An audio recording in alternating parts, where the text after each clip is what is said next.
On the first day of our trip, everyone showed up to the airport ready to start our adventure. We all boarded the plane and sat down and we were ready to go, but unfortunately something was wrong with the plane and they had to cancel our flight. We ended up having to stay in El Paso overnight, which was really unfortunate, but in the words of Robert Burns, the best laid plans of mice and men often go awry. And Marcus and Curtis and I decided to get hotel vouchers so we could stay in a hotel, and we went swimming in the pool and we all had dinner together and got to hang out a little bit, and that was really fun. So even though our first day got off to a rough start, it's okay. There were still things of value that happened and I'm still looking forward to trying again tomorrow.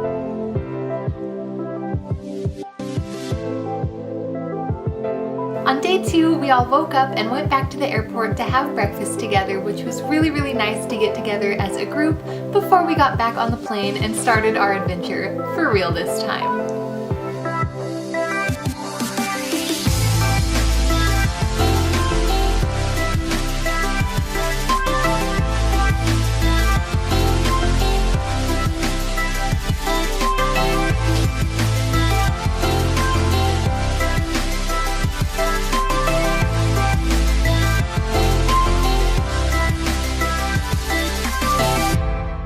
On day 3, we finally landed at the airport in Manchester and took the train up to Keswick, where we arrived at Greta Hall, which is a beautiful old house that Samuel Taylor Coleridge used to live in.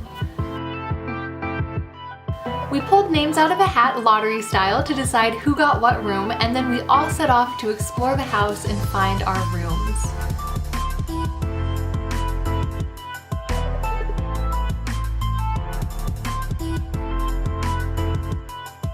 We were also all very excited for Marcus, who actually got to stay in Samuel Taylor Coleridge's old bedroom.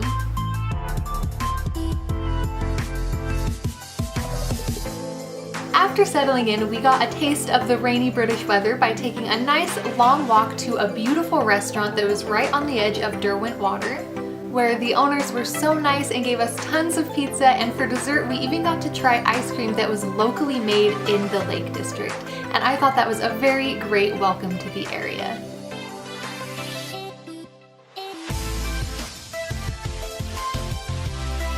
Back at Greta Hall, we all hung out and had a glass of wine and played card games, and it really just reminded me of the way that the poets we're studying were also a group of friends, and they would go to each other's houses and gather around and have fun together too. Probably sometimes in this very dining room, so that was a really cool thing to think about on our first night here.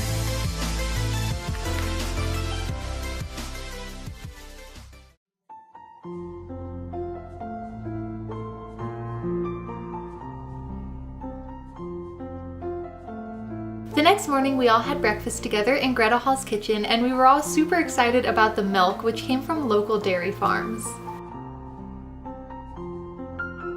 After breakfast we headed to Grasmere to start our day at the Wordsworth Trust.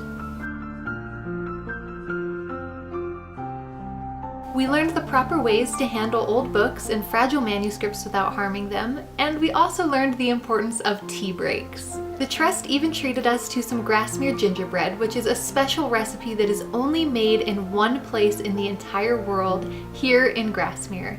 So getting to have this gingerbread with our tea was just one more once-in-a-lifetime experience for us. After tea, we took a tour of Dove Cottage, which is the house where William and Dorothy Wordsworth lived, and Jeff Cowton gave us some amazing lectures that taught us a lot about their way of daily life, which gave us a lot of insight to just who they were as people and what their lives were like. We even got to see their much beloved gardens and got to do some beautiful readings of their writing in these locations. O happy garden, whose seclusion deep hath been so friendly to industrious hours, and to soft slumbers that did gently steep our spirits, carrying with them dreams of flowers and wild notes horrible among leafy bowers. 2 burning months let summer overleap, and coming back with her who will be ours into thy bosom we again shall.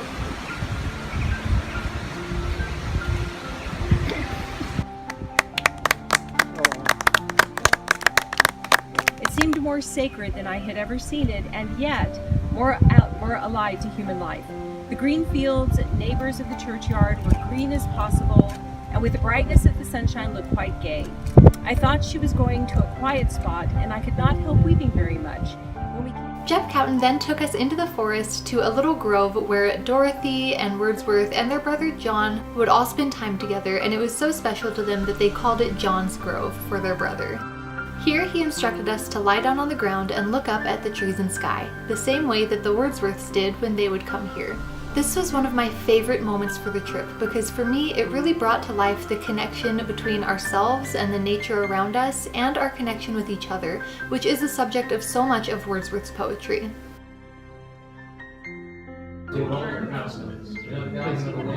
Back at the Trust, we continued looking at old manuscripts and we read through different versions of the prelude from different points in time at which it was being written, and we saw how the poem changed and progressed and grew over time, and how Wordsworth's writing process really was a process, and that this poem really was years and years and years in the making.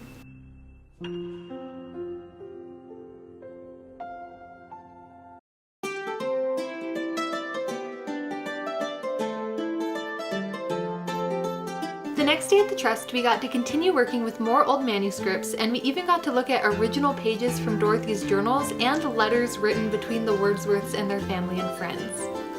We also got to learn how to write with acrylic ink, which was a lot more difficult than I expected it to be. And it gave me a new appreciation for how much these people were writing back then in this manner, and how long it must have taken them, and how much talent they must have had to be able to do that.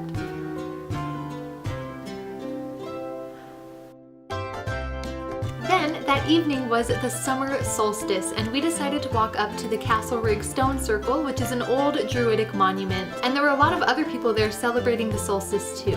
Spending the solstice at the Stone Circle meant a lot to me spiritually, and I'm so grateful that the universe lined up in such a way that we were able to be there at the right time and experience that.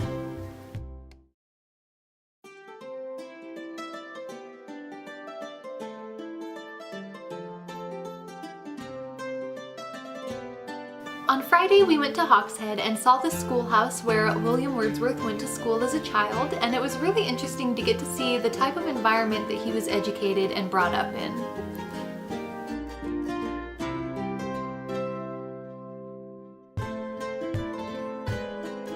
After that, we walked down to Esthwaite Water to read some poetry and have some lunch, and as you can see, our picnic was crashed by a herd of cows. Needless to say, it was a very nature-filled and Wordsworthian day.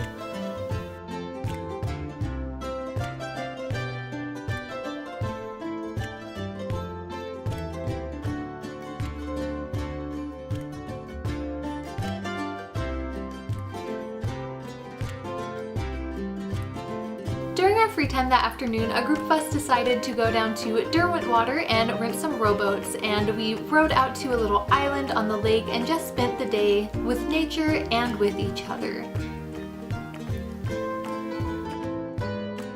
Then we rounded off the evening with the true English cultural experience of going to a pub and having a couple beers. And we even got to make some new local friends. I gazed and gazed, but little thought what wealth she showed to me had brought. For oft when I'm on my couch I lie, in vacant or in pensive mood, they flash upon that inward eye, in which is bliss of solitude.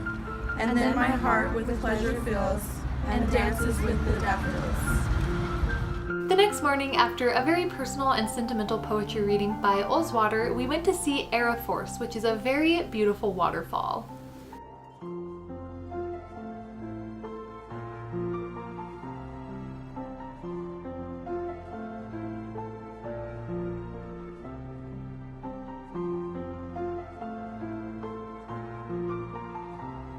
We had another somewhat free evening that night, so the girls of the trip decided to have a bonding experience at girls' night and go out dancing and just enjoy the town for a night. At this point in the trip, we're all becoming such good friends, and being able to spend time together and make memories with each other is something that we're all going to hold very special in our hearts for a long time.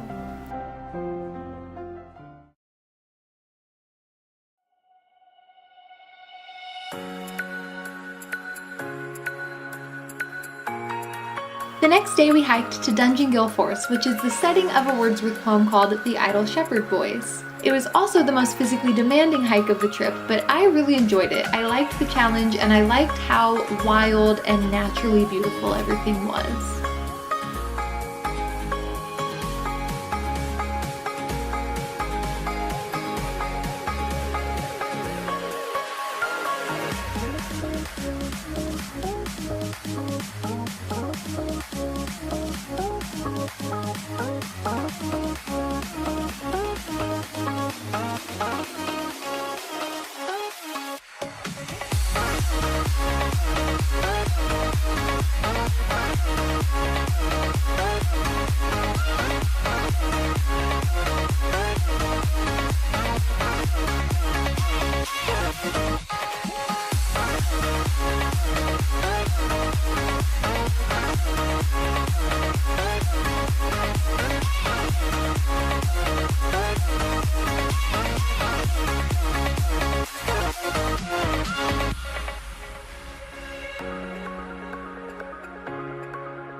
On Monday, we took a little bit of a day trip adventure and went to Edinburgh, Scotland, which was beautiful. We didn't have a lot of time there, but we did get to see a little bit of the castle and a little bit of the city, and I'm really grateful that we were able to add on this adventure to our trip.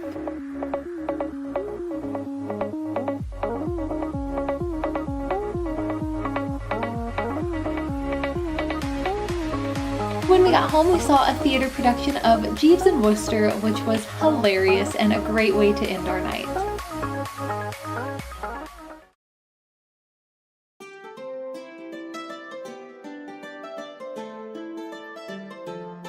The next morning we had breakfast at a little bakery in Keswick, and I had the gingerbread with melted rum butter, which seems to be a local favorite, and actually our bus driver told us a story about why that is. He said that back when the spice trade was first starting, one of the biggest ports was in the Lake District, and the sailors would snag some spices and bring them home in their pockets, and their wives would have to find ways to make something out of these spices, such as gingerbread or the spicy rum butter. After that, we took a walk around Buttermere, which is a beautiful lake, and some of us even got in to swim, which was an amazing experience. It really got me thinking a lot about the idea of connectedness that is in so much of Wordsworth's poetry. While we were swimming, Caitlin felt a fish bump into her, and it just made me realize that we're swimming in the same lake that these fishes are, and it's the same lake that is fed by the stream which is running down the mountains where all the sheep live, and it's the same stream that is feeding all of the trees and grass and flowers around us, and we're all kind of in this thing together, and realizing that made the day extra beautiful. Like Wordsworth today, I have felt a presence that disturbs me with the joy of elevated thoughts, a sense sublime of something far more deeply interfused, whose dwelling is the light of setting suns, and the round ocean, and the living air, and the blue sky, and in the mind of man, a motion and a spirit that impels all thinking things, all objects of all thought, and rolls through all things.